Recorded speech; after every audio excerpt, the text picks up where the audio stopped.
ఈ జాతి వైభవం ఏమిటో తెలుసా?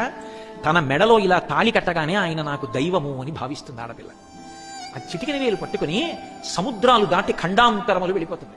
ఆ పిల్ల ఎప్పుడు ఆ దేశం పేరు వినలేదు, ఆ ఊరు తెలియదు, అక్కడ ఎవ్వరూ తెలియదు. ఈయన ముక్కు మొహం 3 రోజుల క్రితం వరకు తెలియదు.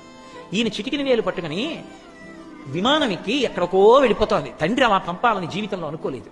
కానీ ఒకసారి అల్లుడు వెడతానన్న తర్వాత పంపకుండా ఉండలేడు.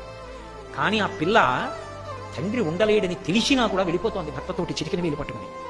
ఇది ఈ జాతి సంస్కృతి. ఆడపిల్ల అంటే అంత గొప్పది. తల్లిదండ్రుల తీర్పుని అంత గౌరవిస్తుంది.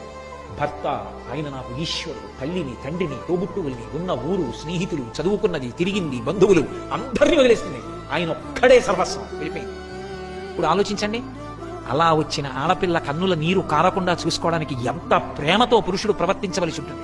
అటువంటి ఆడపిల్ల కన్నుల నీరు వచ్చేటట్టుగా చీత్కరించి ప్రవర్తించడం ఎంత దారుణాతి దారుణమైన విషయం. అందుకే సీతమ్మ రాముణ్ణి ఎందుకు ప్రేమించింది అంటే కారణం లేదు. ఆయన నా భర్త, నాకు దైవం. అది ఈ జాతి సంస్కృతి.